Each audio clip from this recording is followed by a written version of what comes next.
एक बहू ने रचा सास के लिए षड्यंत्र, एक शिक्षाप्रद कहानी। आप नहीं जानती माँ, यहाँ उल्टी गंगा बहने लगी है।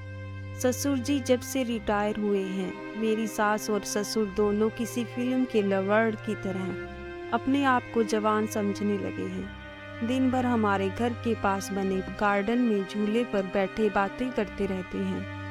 आरती अपने ससुराल के समाचार अपनी माँ को बता रही थी। तभी सास आराधना उदास मन से रसोई घर में आती है, क्योंकि बहू की वो कड़वी बातें उन्होंने सुन ली थी। उसकी वो सभी बातों को नज़रअंदाज कर सास मसाले वाली चाय बना के पहले एक कप बहू को उसके कमरे में देकर दूसरा कप अपने पति अजय के लिए लेकर जाती है। बहू ये देखती है और अपना मुंह टेढ़ा करती है। आरती की सास ने अपनी पूरी जिंदगी अपने बच्चों के लिए काम करते बिता दी थी, इसलिए अब बची कुची जिंदगी वह दोनों एक साथ समय बिताकर जीना चाहते थे। आराधना जी ने घर के सामने बड़े प्यार से गार्डन को बनाया था और वहाँ पर कई फूलों के पौधे और बेलें लगाई थी। उनके उगाए चंपा, मोगरा, गुलाब ऐसे दर्जनों फूलों की खुशबू से उसका गार्डन हमेशा महकता रहता था। इतने सालों तक काम की भाग दौड़ में अजय जी कभी भी इस जगह का आनंद ले नहीं पाए थे, लेकिन अब उनका पूरा खाली समय इसी जगह पर बीतता था। आराधना जी को अपने बनाए उस गार्डन के लिए एक झूला चाहिए था, जो उन्होंने ला कर दिया था, और अब वही झूला उनको एक दूसरे के साथ ज़्यादा से ज़्यादा सुखमय समय बिताने का जरिया बन गया था। बहू को दोनों का उस झूले पर बैठकर समय बिताना खटकता था। पहले दिन भर उसके साथ रहने वाली सास अब ज्यादा समय अपने पति को देने लगी थी। अपने सास ससुर को टोंट मारने का एक भी मौका आरती नहीं छोड़ती थी। वह हमेशा अपना दिमाग उनको उस जगह से हटाने के लिए लगाती, और एक बार उसने ऐसा करने के लिए एक षड्यंत्र भी रचा। वह अपने पति आर्यन से कहती है, तुम्हें नहीं लगता कि हमें एक बड़ी कार लेनी चाहिए? आइडिया तो अच्छा है, लेकिन कार रखने के लिए जगह कहाँ है? हमारे पास एक ही छोटा सा गैरेज है जहाँ सिर्फ एक कार के लिए जगह है। आर्यन ने चिंता वाले स्वर से कहा, कौन कहता है जगह नहीं है? वह गार्डन है ना, जहाँ आजकल दो लवर्ड अपना डेरा जमाए बैठते हैं। आरती ने पति की तरफ तिरछी नजर करते हुए कहा, आजकल तुम कुछ ज्यादा ही नहीं बोलने लगी हो? अजय ने अपनी पत्नी को डांटते हुए कहा। लेकिन सच तो ये था कि उसने भी इस बारे में अपने पिता से बात करने का मन बना लिया था।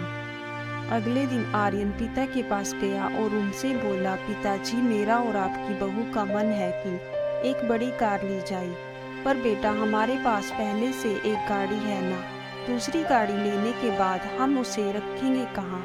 अजय जी ने कहा, पिताजी, इसी गार्डन में एक नया गैरेज बनाने की सोच रहा हूँ। दूर खड़ी आराधना का यह सुनकर जैसे दिल बैठ गया। अजय जी अपना गुस्सा दबाते हुए बोले, मुझे तुम्हारी माँ से पूछना पड़ेगा, मुझे थोड़ा वक्त दो। क्या पिताजी, इसमें क्या मम्मी से पूछना? आप दोनों तो किसी का विचार करते ही नहीं हैं। दिन भर झूले पर बैठे रहते हैं, बिना चार लोगों के बारे में सोचे। अब आरती घर में है, छोटे बच्चे भी हैं घर में, और अब आने जाने वाले लोग भी तो आपको कैसे देखते हैं? आप किसी का विचार नहीं करते। आर्यन ने थोड़ा चिढ़ते हुए बोला। अंदर से आरती की बड़बड़ाहट भी चालू। अजय जी कुछ नहीं बोल पाए।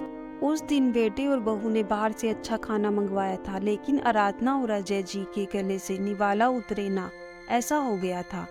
उस पूरी रात दोनों ही जागते रहे, लेकिन सुबह सुबह कुछ विचार आने से अजय जी के चेहरे पर मुस्कान आ गई थी। पूरा दिन तो बड़ा ही नॉर्मल तरीके से गुजरा था, लेकिन शाम को आर्यन की आंखें फटी की फटी रह गई थी जब उसने घर के आगे घर भाड़े से देना है का बोर्ड पड़ा था। आर्यन ने अजय जी से कहा, पापा, माना कि हमारा घर बड़ा है, लेकिन इसका यह मतलब थोड़ी ही है कि हम उसे भाड़े से दे दें। बेटा, अगले महीने मेरे साथ काम करने वाले शर्मा जी रिटायर हो रहे हैं और वही अब इस घर में भाड़े से रहेंगे, अजय जी ने कहा। लेकिन वे कहाँ रहेंगे? आर्यन ने अपनी शंका भरा सवाल पूछा। घर के उस हिस्से में जहाँ तुम रहते हो, अजय जी ने कड़क आवाज में कहा। और पापा, हम कहाँ रहेंगे? नरम पड़ती आवाज में आर्यन ने पूछा। बेटा, मैं मानता हूँ कि मैंने तुम्हें इस लायक तो बनाया है कि तुम अपने पैरों पर खुद खड़े हो सको, इसलिए तुम्हारे पास 1 महीना है। तुम अपने लिए नया फ्लैट ढूंढ लो या कंपनी के फ्लैट में रहने चले जाओ। वहाँ तुम्हें तुम्हारी उम्र के लोगों का साथ मिल जाएगा और इस घर में हमें हमारी उम्र के लोगों का साथ मिल जाएगा। तुम भी सुखी और हम भी। अजय जी ने सब कुछ साफ साफ बता दिया। पापा, लगता है आप तो नाराज हो गए। कल मैंने जो भी कहा मेरा वह मतलब नहीं था। आर्यन ने अपने पापा के आगे हाथ जोड़ते हुए कहा। नहीं बेटा, तुम्हारी जनरेशन ने हमें एक सबक दिया है कि कैसे प्रैक्टिकल बनकर रहा जाता है। हम बड़े तुम बच्चों को साथ देखकर खुश हो सकते हैं, तो तुम्हें हमें साथ देखने में क्या प्रॉब्लम होती है? यह घर, गार्डन में बड़े हुए यह पेड़ पौधे इस बात के गवाह हैं कि कैसे तुम्हारी माँ ने मेरे लिए और खासकर तुम्हारे लिए जी जान से सेवा की है, अपना समय अपनी जवानी खर्च कर दी है। इसलिए इन सब पर तुमसे और मुझसे भी ज्यादा तुम्हारी माँ का हक है और इन सब को मैं तुम्हारी माँ से नहीं छीन सकता। अजय जी ने अपनी पत्नी की तरफ देखकर कहा। दोस्तों, जाने अनजाने में हम हमेशा यह गलती कर बैठते हैं। हम सोचते हैं कि हमारे बड़े बूढ़े हमारे हिसाब से जीवन जिए। ऐसा करवाने के लिए हम उन पर अपने विचार थोपने लगते हैं, लेकिन हम यह भूल जाते हैं कि उन्होंने हमारे लिए कितना त्याग किया है और जब उन्हें उनके हिसाब की जिंदगी जीने का मौका मिलता है, तब उनका साथ देने के बजाय हम उनके विरोधी बन जाते हैं। आशा करती हूँ आपको यह कहानी पसंद आई होगी। इस कहानी पर आपकी क्या राय है? कमेंट करके ज़रूर बताएं।